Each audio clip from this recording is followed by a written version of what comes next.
بسم اللہ الرحمن الرحیم۔ ناظرین اکرام، السلام علیکم ورحمۃ اللہ وبرکاتہ۔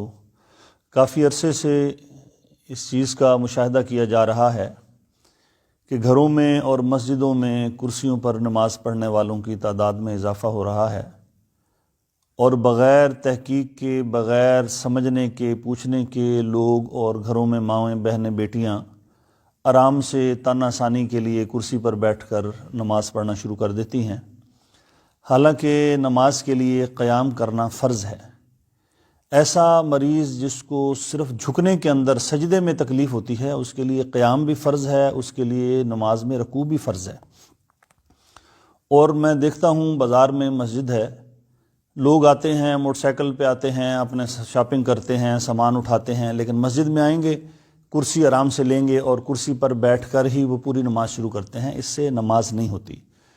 تو میں اب آپ کو بتاؤں گا کہ ہماری نماز کے اندر وہ کون سی ایسی غلطیاں ہیں جو تقریباً 90% پوری دنیا میں ہم مسلمان کر رہے ہیں۔ یہ دیکھیں کہ یہ کرسی ہے، ایسی کرسی نماز کے لیے ہونی چاہیے۔ عام گھروں میں بعض دفعہ وہ فکس بنی ہوئی کرسیاں ہیں جس کے آگے وہ سجدہ کرنے کے بھی ٹیک لگائی ہوئی ہے، اور بعض دفعہ وہ اونچی بھی ہوتی ہے، تو لوگ پھر اسی کے اوپر سجدہ کر رہے ہوتے ہیں۔ ایسا نہیں ہونا چاہیے کہ انسان میں جتنا جھکنے کی اس کے اندر استطاعت ہے اس کو اتنا جھکنا چاہیے۔ اب یہ دیکھیں، یہ کرسی ہے جس پر نماز پڑھنی ہے۔ اب میں قیام کی مجھ میں طاقت ہے تو میں اپنی نماز جو ہے وہ قیام کی حالت میں شروع کروں گا، اور اسی طریقے سے پھر رکوع کرنے میں بھی مجھے آسانی ہے تو میں رکوع بھی نماز کے اندر ایسے ہی کروں گا۔ اب سجدے کی تکلیف ہے تو میں کرسی پر بیٹھ کر جو ہے وہ اپنا سجدہ کروں گا۔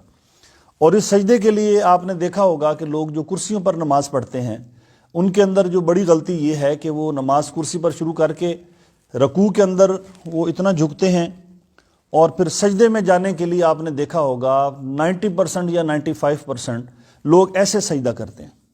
یہ بالکل غلط بات ہے، پتہ نہیں کہاں سے لوگوں نے لے لی ہے۔ ایسے سجدہ نہیں کرنا۔ وہ میرے بزرگ اور مائیں بہنیں بیٹیاں جن کو رکوع اور سجود میں شرعاً واقعی اتنی تکلیف ہے کہ نہ وہ کھڑی ہو سکتی ہیں نہ وہ بیٹھ سکتی ہیں، ان کے لیے یہ ہے کہ جب وہ نماز پڑھ رہی ہیں یا وہ حضرات جو نماز پڑھ رہے ہیں رکوع میں وہ اتنا جھکیں گے، سمیع اللہ لمن حمیدہ کر کے۔ اب سجدے میں ہاتھ باہر نہیں نکالنے بلکہ سجدے میں زیادہ جھکنا ہے، جتنا وہ آسانی کے ساتھ وہ جھک سکتے ہیں اس کے لیے جھکنا ہے۔ یہ طریقہ بالکل غلط ہے کہ جو لوگ رکوع میں تو اتنا جھکتے ہیں اور سجدے میں ہر کوئی اپنا ہاتھ باہر نکالتا ہے۔ یہ غلطی ذہن میں رکھیں کہ سجدے میں باہر ہاتھ نکالنا کوئی جائز نہیں ہے اور کوئی ضروری نہیں ہے، نہ یہ کوئی دین کا مسئلہ ہے۔ ہر کوئی زیادہ ہاتھ نکال رہا ہے، کوئی تھوڑا ہاتھ نکال رہا ہے۔ سجدے میں آپ کے ہاتھ ادھر ہونے چاہیے۔ رکوع اتنا اگر آپ جھک سکتے ہیں ٹھیک ہے، سمیع اللہ لمن حمیدہ کہہ دیا۔ اب سجدے کے لیے آپ کو زیادہ جھکنا جتنا آپ آسانی کے ساتھ جھک سکتے ہیں۔ اور بعض لوگوں میں، خواتین مردوں میں دیکھا، جس طرح اس کرسی میں آپ دیکھ رہے ہیں نیچے پائپ ہے تو لوگ اسی پائپ کے اوپر ایسے پاؤں رکھ کے وہ آرام سے نماز پڑھ رہے ہوتے ہیں۔ یہ جائز نہیں ہے۔ نماز کے اندر قیام بھی فرض ہے، رکوع بھی فرض ہے، سجدہ بھی فرض ہے۔ تو کرسی پہ وہ میرے مائیں بہنیں بیٹیاں بھائی جتنے بھی ہیں، سب سے پہلے قیام تو ہم سب کر سکتے ہیں۔ جب باہر سے آپ چل کے آ رہے ہیں تو اس کا مطلب ہے آپ قیام کر سکتے ہیں۔ تو آپ کو نماز کے لیے، ہر نماز کی رکعت کے لیے قیام آپ کے لیے فرض ہے۔ کوئی ایسا دوست جس کو جو زیادہ دیر کھڑا نہیں ہو سکتا وہ بے شک تھوڑی دیر بعد بیٹھ جائے، ورنہ ہم آسانی سے کھڑے ہو سکتے ہیں، رکوع بھی کر سکتے ہیں۔ اور سجدے میں جن کو کمر کی یا ٹخنوں کی، گھٹنوں کی شدید تکلیف ہے وہ صرف سجدے میں کرسی پہ بیٹھ کے کریں۔ اور اس کو جو بھی میں نے طریقہ بتایا کہ ہاتھ باہر نہیں نکالنے بلکہ ہاتھ اپنی جگہ پر رکھنے ہیں، اس چیز کا آپ خیال کریں۔ اللہ تعالیٰ مجھے اور آپ کو سن سمجھ کر عمل کی توفیق عطا فرمائے۔ جزاک اللہ خیر۔ اور یہ گزارش ایک اور میں آپ سے کر لوں کہ یہ اس ویڈیو کو آپ آگے شیئر کریں گے، یہ اس لیے بنا کے دے رہا ہوں کہ اس کے اندر گھر گھر کے اندر یہی غلطی ہے۔